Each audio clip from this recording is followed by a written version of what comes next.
আবু হুরায়রা রাদিয়াল্লাহু তাআলা আনহু বলেন, রাসূল সাল্লাল্লাহু আলাইহি সাল্লাম বলেছেন, লা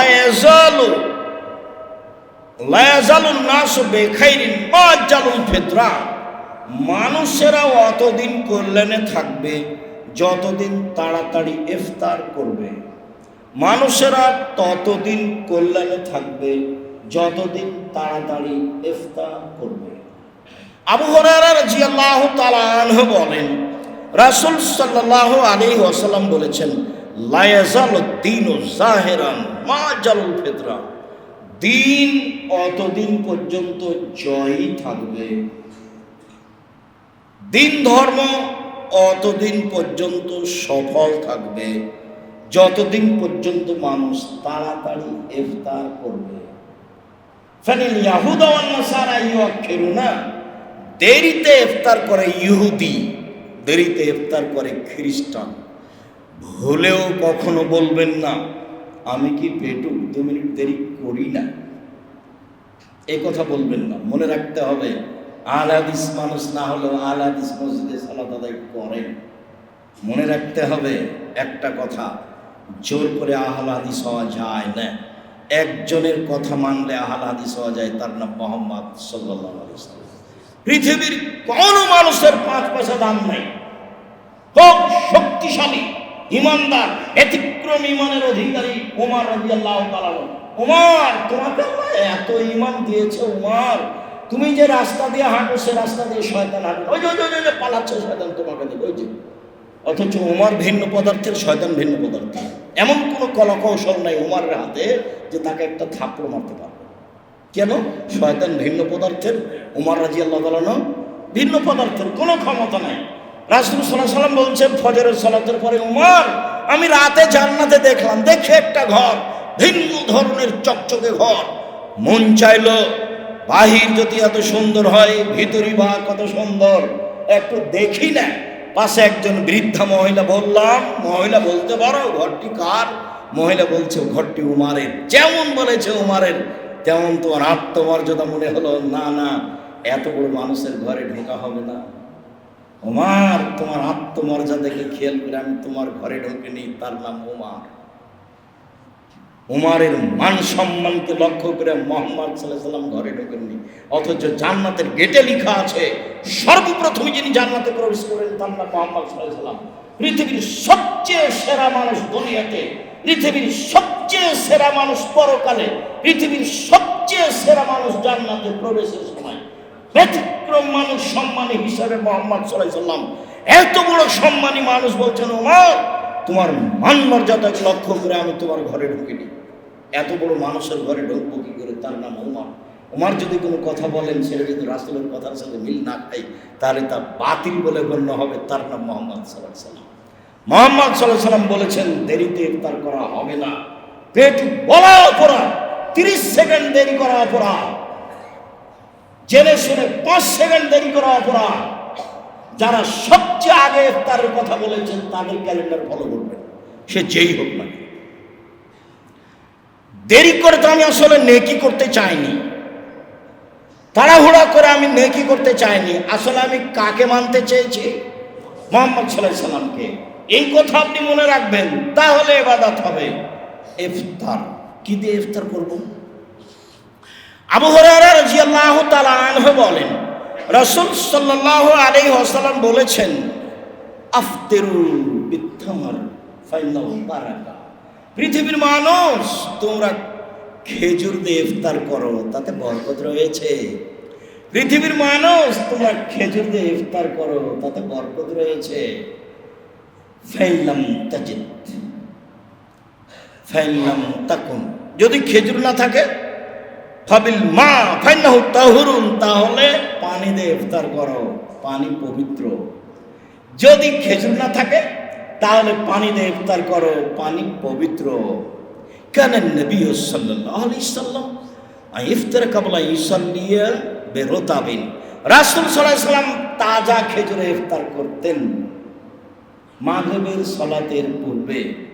ফাইলাম তাকুন ফাতমায় রাতিন, যদি তাজা খেজুর না থাকতো তাহলে শুখা খেজুরে ইফতার করতেন।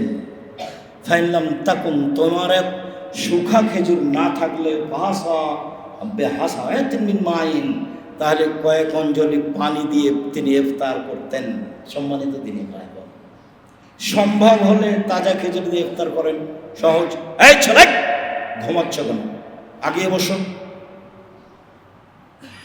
কথা মূল্যায়ন করার চেষ্টা করবেন, সম্ভবপর ঠেকাবেন ঘুমটা। আপনার জন্য এসেছি আমি। যারা চেষ্টা করছে তাদের আপ্রাণ চেষ্টার অভাব নেই। কোনোদিন যদি আসতে না পারি তাহলে তাদের উপরে দোষ চাপাবেন না, মানে তাদের কারোর চেষ্টার অভাব থাকে না। আমার জানা অনুপাতে আমি আসতে পারি না, এটা আমি বুঝতে পারি। তবে আপনাদের সাথে আমার কোনো দূরত্ব নেই, আপনাকে আমি খুব ভালোবাসি, অন্তর থেকে ভালোবাসি। সামান্যতম দূরত্বের কথা আমার জানা নেই। কখন কি বলেছেন কি করেছেন এ ভেবেছেন আমার প্রয়োজন নেই। সম্মানিত দিনী ভাই বোন, বলছিলাম রাসূল সাল্লাল্লাহু আলাইহি সাল্লাম যা বললেন, সহজ তাজা খেজুরের ব্যবস্থা করেন। বন্ধু বান্ধব তো সৌদি আরবে আছে, আরো দেশে আছে, করেন। সম্ভব না হলে শুখা খেজুর, সম্ভব না হলে পানি। পৃথিবীর এমন কোনো ফল নেই, রাজশাহীর ফজলি আমি এই সুযোগ রাখে না, তাদের ইফতার করা যাবে না। আঙ্গুর দামি, পৃথিবীর এমন কোনো ফল নেই যে ইফতারের যোগ্য হতে পারে। পৃথিবীর এমন কোনো খাদ্য নাই যে ইফতারের যোগ্য হতে পারে। তাজা খেজুর না হয় শুখা খেজুর, না হয় পানি। সম্মানিত তিনি খাবেন। কি বলবো, রাসূল সাল্লাল্লাহু আলাইহি সাল্লাম ইফতারের সময় বলতেন, আল্লাহুম্মা লাকা সুমতু ওয়া আলা রিজকিকা আফতারতু। হে আল্লাহ, তোমার নামে সিয়াম থেকেছি, তোমার নামে ইফতার করলাম। হাদিসটি গ্রহণযোগ্য নয়, কাজেই এই হাদিসের প্রতি আমল করা হবে না। যদিও ছোটকাল থেকে বাপদাদার আমল থেকে এর প্রতি আমল করে আসছি, দুঃখিত, কিছু করার নেই। হুবাহু একই শব্দই রাসূল সাল্লাল্লাহু আলাইহি সাল্লাম বলেছেন, কানা নবী সাল্লাল্লাহু আলাইহি সাল্লাম আফতার ফাইফতিরু ওয়া ইয়াকুলু ইফতিরু ফায়াকুলু যাহাবাত জামাউ আবতালাতুল নূর ওয়া শাবাতাল আজর। পিপাসা দূরে হলো, শিরা উপশিরা সিক্ত হলো, নেকি প্রমাণিত হলো। ইফতারের সময় মুহাম্মদ সাল্লাল্লাহু আলাইহি সাল্লাম বলতেন, ইনদাল ইফতার, ইফতারের সময় রাসূল সাল্লাল্লাহু আলাইহি সাল্লাম বলতেন, পিপাসা দূরে হলো, শিরা উপশিরা সিক্ত হলো, নেকি প্রমাণিত হলো। যাহাবাত জামাউ আবতালাতুল উরুক ওয়া শাবাতাল আজর। ইনশাআল্লাহ পাশাপাশি দুটাই হাদিস, এইটা সমাজে চালনে ওইটা আছে। এর জন্য জিম্মেদার আমরা, যারা সমাজে এগুলো প্রচার করেছে, জবাবদিহি তাদের দিতে হবে। সম্মানিত দিনী ভাই বোন, তাহলে পদ্ধতি বিসমিল্লাহ, এটা একবার আম কথা। বিসমিল্লাহ বলে খেজুর মুখে দিবেন, তারপরে পানি দেন, তারপরে যেটা সহজ হয় সেটা দেন। বা বিসমিল্লাহ বলে পানি দিয়ে বলেন, যাহাবাত জামাউ আবতালাতুল নূর ওয়া শাবাতাল আজর। ইনশাআল্লাহ খেজুর বিসমিল্লাহ বলে মুখে দিয়েই আপনি বলেন, যাহাবাত জামাউ আবতালাতুল নূর ওয়া শাবাতাল আজর। ইনশাআল্লাহ যেটা সহজ হয়। সম্মানিত দিনী ভাই বোন, এটাই হচ্ছে ইফতার, ইফতারের পদ্ধতি। রমজান মাসকে মূল্যায়ন করো তো, জরুরি কিছু কথা। রমজান মাসকে মূল্যায়ন করো তো জরুরি কথা হচ্ছে যে আজান ছাড়া অন্য কিছু করা যাবে না, মাইকিং করা যাবে না, জনগণ দিয়ে ডাকা যাবে না। আপনারা এখন উঠেন, সাহারি খান, আর মাত্র 5 মিনিট আছে, আর মাত্র 2 মিনিট আছে। মুহাম্মদ সাল্লাল্লাহু আলাইহি সাল্লাম বলছেন, খাদ্য সামনে আছে, আজান হচ্ছে, তুমি খাও। হাদিস বুখারী মুসলিম। আজান হচ্ছে, মুহাম্মদ সাল্লাল্লাহু আলাইহি সাল্লাম ঘুম থেকে উঠলেন, অপবিত্রতার গোসল করলেন, তারপরে সিয়াম থাকলেন। তো ও যে বলছে এখন খাওয়া হারাম, শরীয়ত কি তার বাবার? কেন বলবে মাইকে? কে তাকে অধিকার দিয়েছে? আপনি বলেন কেন? মুখ খুলতে পাবেন না। আজান দিয়েছেন, শেষ। মানুষ যারা জামাতে তারাবি পড়েনি তারা এখন একাই তারাবি পড়ছে, এবং তারা ভালো অবস্থায় আছে, কান্নাকাটিতে আছে, আল্লাহকে চিনার চেষ্টা করছে। আপনি তার চিল্লাচিল্লি করে তার অসুবিধা করেছে, কে আপনাকে মাথা করে সুযোগ দিবে? ভুল হিসাব। সারা পৃথিবীর মানুষ যদি চিল্লাচিল্লিতে অংশগ্রহণ করে, সারা পৃথিবীর মানুষ পাপী, সারা পৃথিবীর মানুষ বেদাতি। কাবা ঘরে হলেও, যেখানে হোক না কেন, সে যে হোক না কেন, পথ একটাই, আজান। দিলেন না, এমনি আপনার মা চাচিরা যেভাবে করতো সেভাবে। আজান হচ্ছে, খান, সমস্যা নেই। খাওয়ার রেডি আছে, আজান চলছে, হয়ে গেছে, খান, সমস্যা নেই। খাবার রেডি করবেন আজানের পরে, এইটা বোকা, এইটা হবে। শ্যাম অবস্থায় দিনে ঘুমে স্বপ্নদোষ হয়েছে, শ্যামের কোনো ক্ষতি হবে না। শ্যাম অবস্থায় ইনহেলাল, শ্বাসের সমস্যার কারণে ইনহেলাল ব্যবহার করলে শ্যামের কোনো ক্ষতি হবে না। নাকে ড্রপ দিয়ে যদি সেটা ভিতরে না যায়, তাহলে ড্রপ দেওয়াতেও কোনো সমস্যা হবে না। কাঁচা ডালের মেশআপ করলে শ্যাম অবস্থায় কোনো সমস্যা হবে না। পেস্ট দিয়ে দাঁত পরিষ্কার করলে কোনো সমস্যা হবে না। ক্লান্তির কারণে, রৌদ্রের কারণে, গরমের কারণে লম্বা সময় ধরে গায়ে পানি দিলে শ্যামের কোনো ক্ষতি হবে না। তরকারির স্বাদ কেমন, ঝোল জিভাতে দিলে শ্যামের কোনো ক্ষতি হবে না। অনিচ্ছায় বমন হলে শ্যামের কোনো ক্ষতি হবে না। ইচ্ছায় বমন করলে শ্যাম ভেঙে যাবে, সেই স্থানে আর একদিন শ্যাম করতে হবে। শয়তানি করে একদিন শ্যাম ছেড়ে দিলে সেই স্থানে আর একদিন শ্যাম পালন করতে হবে। শুধুমাত্র যে কোনো পুরুষ যদি তার স্ত্রীর সাথে রমজান মাসের দিনে শ্যাম পালন মিলন করে থাকে, স্ত্রী মিলনে যায়, তাহলে তাকে পরস্পর 2 মাস শ্যাম পালন করতে হবে। অন্যথায় 60 জন মিসকিনকে 1.5 কেজি করে চাউল দিতে হবে। অবশ্যই এই জরিমানা শুধু স্বামীর ওপরে, স্ত্রীর ওপরে নয়। অবশ্যই এই জরিমানা শুধু স্বামীর ওপরে, স্ত্রীর ওপরে নয়। স্ত্রী ওই একদিন সমান একদিন, শয়তানি করে ছেড়ে দিলেও একদিন সমান একদিন। স্বামী স্ত্রীর সাথে শ্যাম ছেড়ে দিলেও একদিন সমান একদিন। জরিমানা দিবে স্বামী। সম্মানিত দিনী ভাই, রমজান মাসে মহিলারা ঋতু বন্ধ করে শ্যাম পালন করতে পারে। যদি ডাক্তারের কোনো সমস্যা হবে না বলে মনে করে, তাহলে মহিলারা ঋতু বন্ধ করে শ্যাম পালন করতে পারে। গর্ভবতী মহিলারা শ্যাম ছেড়ে দিতে পারে, ছেড়ে দিতে হবে এই কথা নয়, ছেড়ে দিতে পারে। শরীরের অনুকূলে হলে পরে করে নিবে, অনুকূলে না হলে প্রতিদিন 100 কেজি করে চাউল দিয়ে দিবে।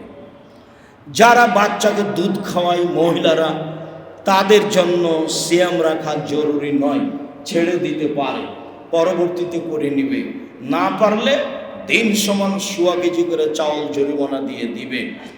অচল বৃদ্ধ মানুষ চলাচল করতে পারে না, সে 100 কেজি করে চাউল জরিমানা দিবে।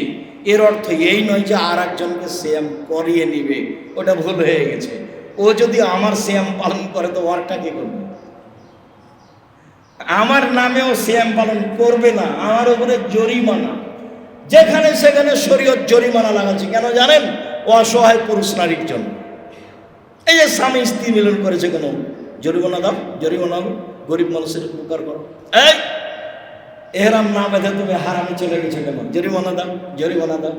অসহায় মানুষ 10 জন মিসকিনকে খাওয়াই দাও। সব জায়গাতেই জরিমানা। হজের মধ্যে খালি যেখানে সেখানে জরিমানা, যেখানে সেখানে জরিমানা। টাকা আছে জরিমানা দিও না, জরিমানা দাও, যেখানে সেখানে জরিমানা। এখন এই হুজুর বলছে যে না আপনার সে হজ হবে না, আপনি স্যান্ডেল পায়ে দিয়ে কেন?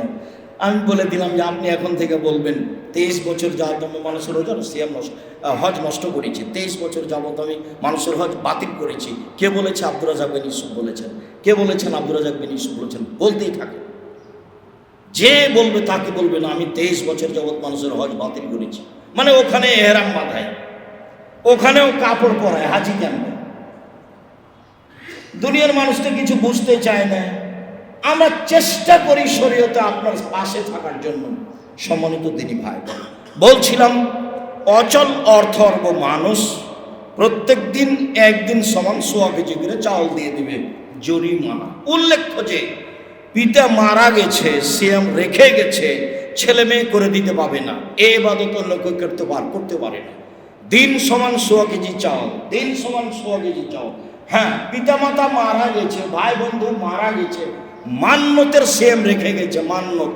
আমার ছেলে পরীক্ষায় পাস করলে 3টা রোজা মান্যত মানলাম, করতে পারিনি, এটা কাউকে করে দিতে হবে বাধ্য।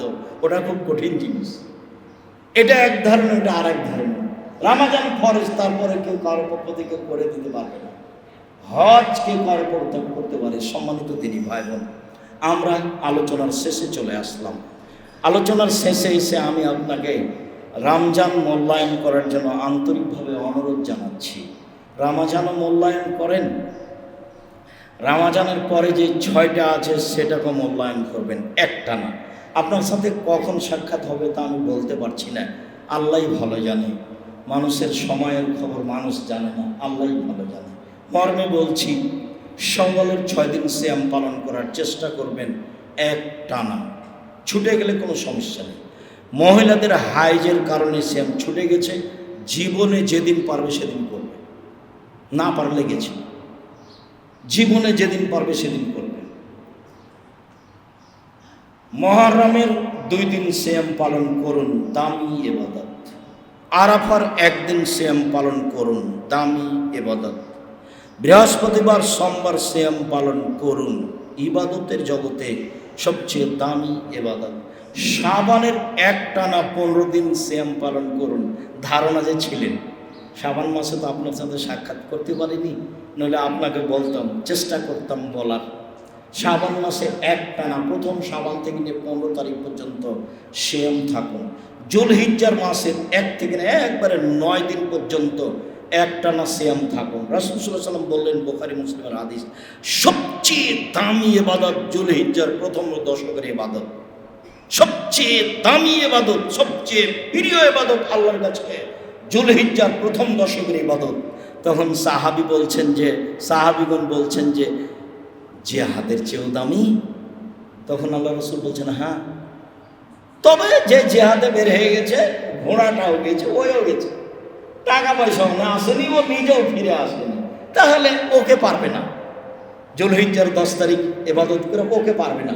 এছাড়া এমনি জিহাদের চেয়ে উত্তম। তখন বিদ্বানগণ বলছেন যে রমজানের শেষ দশকের চেয়ে উত্তম। জি, জুলহিজ্জার প্রথম দশক রমজানের শেষ দশকের চেয়ে উত্তম। কেন? রমজানের শেষ দশকে আছে লাইলাতুল কদর, এই জন্য উত্তম, একটাই। আর জুলহিজ্জার প্রথম দশকে আছে এক কুরবানি, খুব দামি ইবাদত। ভাগে টাগে করতে যায় না, কারো পাল্লাই পড়ে যা হবে হবে। হুজুর বলছে, আরে কে বলেছে দাপট একটু কমান, ঠান্ডা। পরিবারের পক্ষ থেকে একটা করো, খুব দামি ইবাদত কুরবানি। আকিকার সাথে কুরবানির কোনো সম্পর্ক নাই। আকিকা তো ভিন্ন ধরনের, ওটা তো আপনাকে দিতে হবে, আপনার বাপকে দিতে হবে। চাপানগঞ্জের ভাষায় 7 দিনের দিন দিতে হবে। আকিকা 14 দিনে চলে না, 21 দিনে চলে না, কোনো একদিন চলে না, জীবনে একদিন চলে না। 7 দিনের দিন দিতেই হবে। আপনি তো দিবেন, আপনার বাপকে দিতে হবে, দিতেই। ওটা ইবাদত নয়। কুরবানি হলে ইবাদত। চোখ দেখো রে, নাক দেখো রে, লেজ দেখো রে, পা দেখো রে, ঠিকঠাক কিনা দেখো, তরুতাজা কিনা দেখো, গরিব মানুষ আছে নাকি দেখো, এর নাম কুরবানি। এটা ইবাদত, বড় ইবাদত। 1, 2 হজ আছে এই মাসে, 3 আরাফা আছে এই মাসে, 10 তারিখের মধ্যে এই সব। এই জন্য এই মাস খুবই দামি। কিভাবে বাস্তবায়ন করব? একটানা 9 দিন সিয়াম পালন করে, এই যে 1, 2 দান খায়রাত করে, 3 তাসবিহ তাহলিল জিকির আজকার করে। সম্মানিত দিনী ভাই বোন, আপনি নফল সিয়ামের চেষ্টা করুন, রমজান মাসকে যথাযথভাবে মূল্যায়ন করুন। আপনি আমার দিনী ভাই, আপনাকে আমি রমজান মাসকে যথাযথভাবে মূল্যায়ন করার জন্য আন্তরিকভাবে অনুরোধ জানাচ্ছি। অনুরোধ জানাতে গিয়ে আমি আপনাকে পরামর্শ দিচ্ছি। 1 নম্বর পরামর্শ, খাওয়া কমাতে হবে। খাদ্য কমাতে হবে। 2 নম্বর, এত প্রয়োজন কমাতে হবে। ঈদের জন্য জুতা, স্যান্ডেল, কাপড় চোপড় কেন? আমি আব্দুর রাজ্জাক বিন ইউসুফ, আমার মনে পড়ে না আমি কোনোদিন ঈদের জন্য কাপড় কিনেছি। তো আছি তো, কাপড় পরে কিনবো, ঈদের পরের দিন, ঈদের পরের দিন কিনবো, আজকে আছি তো বেঁচে। সম্মানিত দিনী ভাই, প্রয়োজন কমান। প্রয়োজন কমালে মূল্যায়ন করা যাবে। এত ব্যস্ত, এত ঝামেলা, এত হিসাব, এত নিকাশ, এত বদনাম, এত গীবাত, কে কি করলো, এই চুরি করলো, ওই সেই করলো, এই কেমনে রমাজানকে মূল্যায়ন করবেন? এটা কেমনে হবে? আপনি আমার দিনী ভাই, আপনাকে আমি মন থেকে ভালোবাসি। আপনি আমার দিনী বোন, আপনাকে আমি অন্তর থেকে ভালোবাসি। আপনি এগুলো কমান, তাহলে আপনি রমাজানকে মূল্যায়ন করতে পারবেন। আপনি মহিলা মানুষ, বাজার গেলেন কেন? কে বলেছে আপনাকে বাজার যেতে হবে? নিরুপায় মেহমান যা আসে সেটা দিয়ে দেন। আব্দুল্লাহ ইবনে জাবের মতো বলেন। জাবের এখন বলছে, আল্লাহ রাসূলুল্লাহ আমার বাড়িতে একটু 3 জনের খাবার, তার মধ্যে আপনি একজন। তা আল্লাহ রাসূল যাই শোনো, খন্দকের মাঠে যত আছে সবাই চলো। তখন আগে গিয়ে বলছে, শুনেছ কি হয়েছে? বলে আল্লাহ রাসূল তো সবাইকে আসতে বললো, তো খাদ্য তো 3 জনের। বলে সেই চিন্তা আপনি করেন কেন? আপনি কজনকে দাওয়াত দিয়েছেন? আমি 3 জনকে। বাস ঠিক আছে।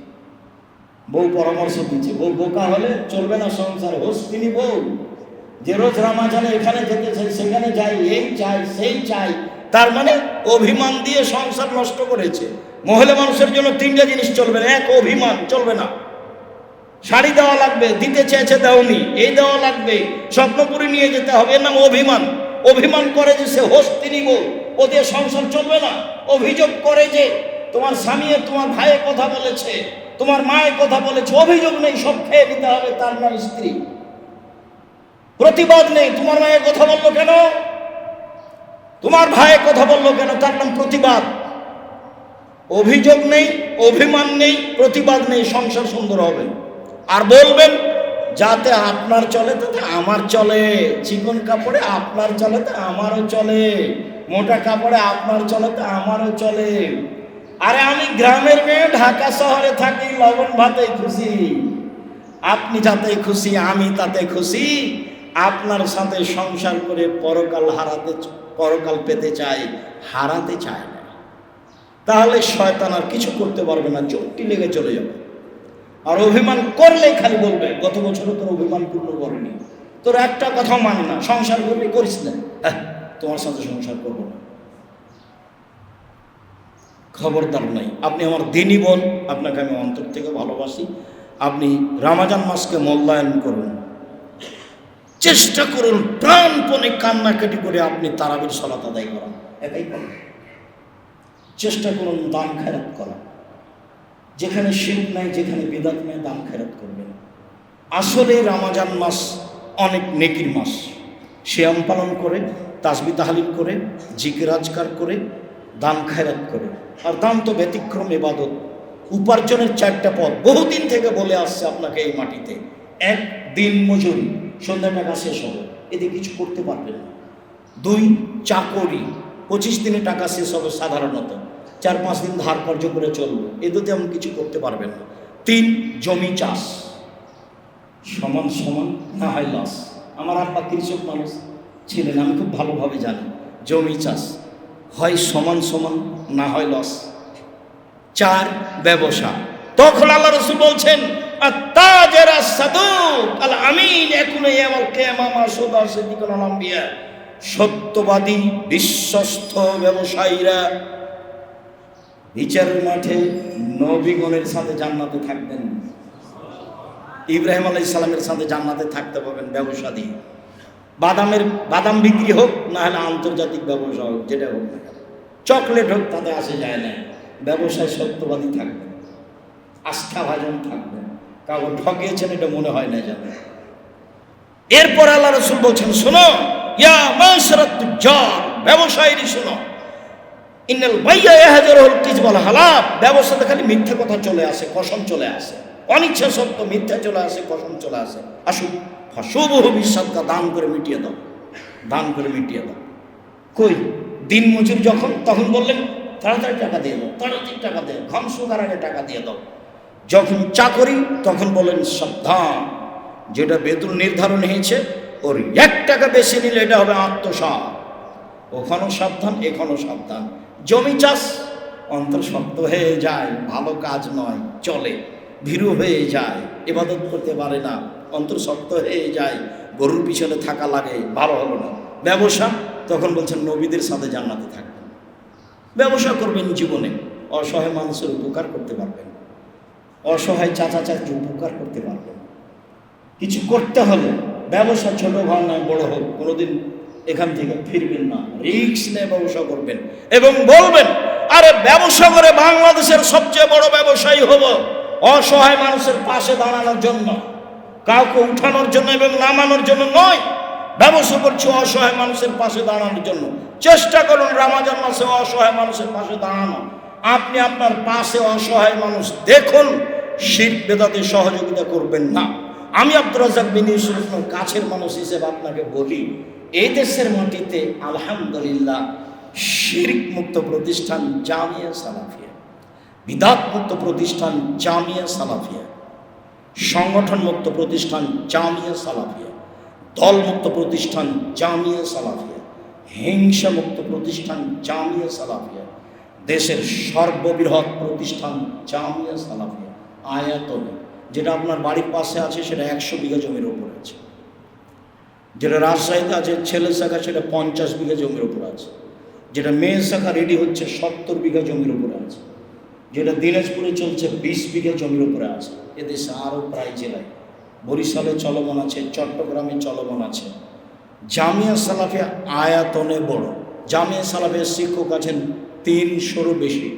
এখন বেতন লাগে 45 লক্ষ টাকার বেশি, অর্ধ কোটি টাকা বেতন লাগে প্রায়।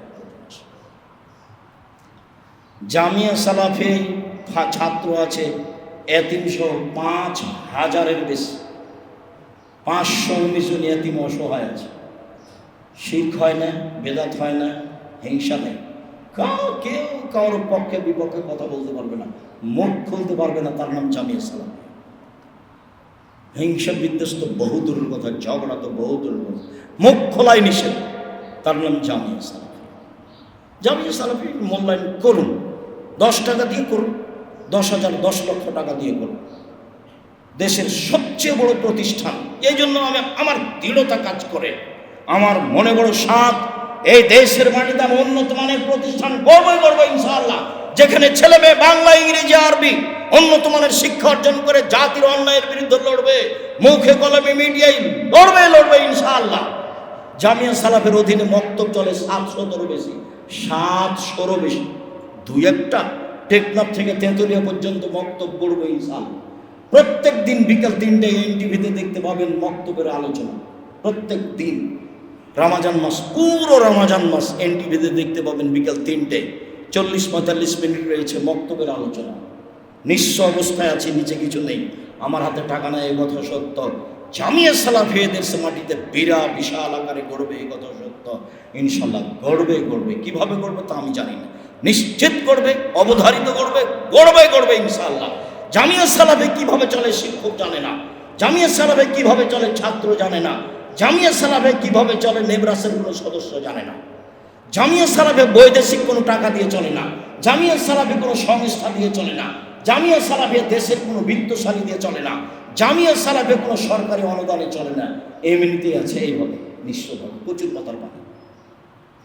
এই জন্য আমার দৃঢ়তা কাজ করে, ফকিরকে পতিতালয়ের মহিলাকে পানি পান করে যদি জান্নাত পেতে পারে, সেই মহিলা, পতিতালয়ের মহিলা যদি কুকুরকে পানি পান করে জান্নাত পেতে পারে, জামিয়া সালাফে 10 টাকা দান করলে আপনি জান্নাত পাবেন ইনশাআল্লাহ। এটা আমার দৃঢ়তা কাজ করে।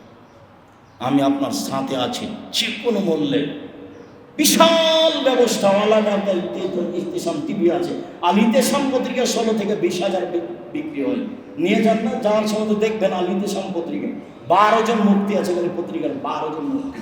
একজন শিক্ষকের বেতন আছে 40,000 থেকে 1 লক্ষ পর্যন্ত। শিক্ষকদের বেতন, মুফতিদের বেতন, এর নাম জামিয়া সালাফিয়া।